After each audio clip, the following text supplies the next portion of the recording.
Gu- Magandang araw po sa inyong lahat.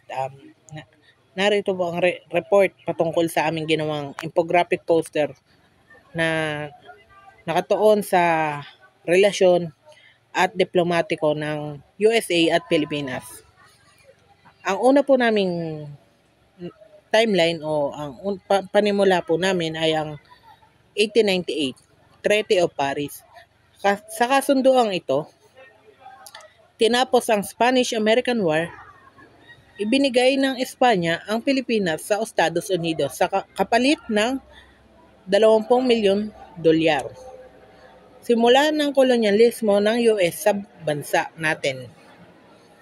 Noong 1935 naman, ang Commonwealth established ang Taidi-Magdapi Act o ito yung batas na nilagdaan ng USA sa Pilipinas. Pinagkaloob ng USA ang limitadong sariling pamahalaan sa Pilipinas. Nahalal din dito si Manuel L. Quezon bilang unang pangulo ng Commonwealth. Noong 1941 naman hanggang 1945 o ang World War II, sinalakay ng mga Japan o mga Hapon ang Pilipinas. Pinagsanib naman ng Pilipinas at US ang mga sundalo nito. Pinalaya ang bansa mula sa mga Hapon noong 1945. Noong 1946 naman, o ang Philippine Independence noong Hulyo 4, ganap na kinilala ng Estados Unidos ang kalayaan ng Pilipinas at nagtatag ng formal na ugnayan diplomatiko. Noong 1951 naman, o ang Mutual Defense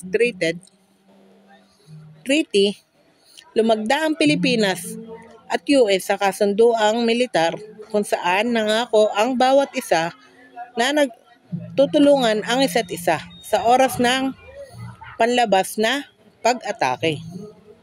Noong 1986 naman, o ang People Power Revolution sa tulong at suporta ng US o Estados Unidos, naganap ang mapayapang revolusyon na nagpatalsik kay Ferdinand Marcos at nagluklok kay Corazon Aquino bilang Pangulo. Noong 1991 naman, o ang US bases closed, tinapos ng Senado ng Pilipinas ang kasunduan sa mga base militar ng US, Subic at Clark, na siyang nagbago sa relasyon ng dalawang bansa sa aspeto ng seguridad.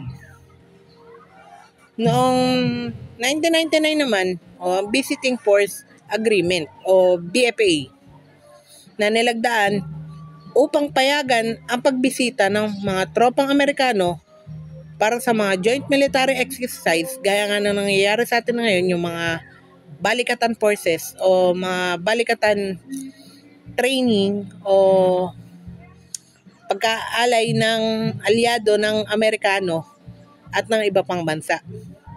Joint military exercises sa ating bansa.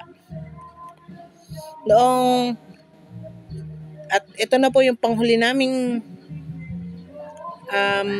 relasyon at diplomatiko ng USA at Pilipinas noong 2014 o ang Enhanced Defense Cooperation Agreement o EDCA.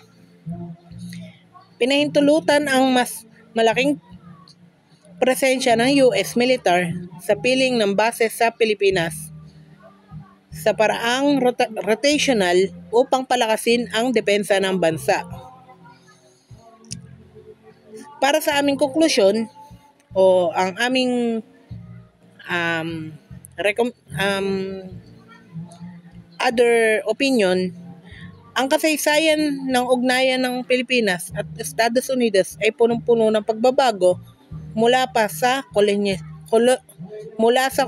kolonyalismo tungo sa kalayaan at mula sa tensyon tungo sa kooperasyong militar.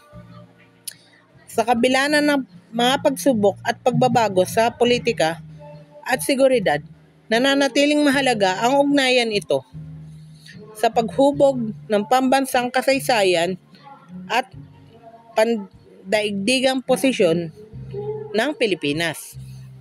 At yun lang po. Thank you po. Thank you po.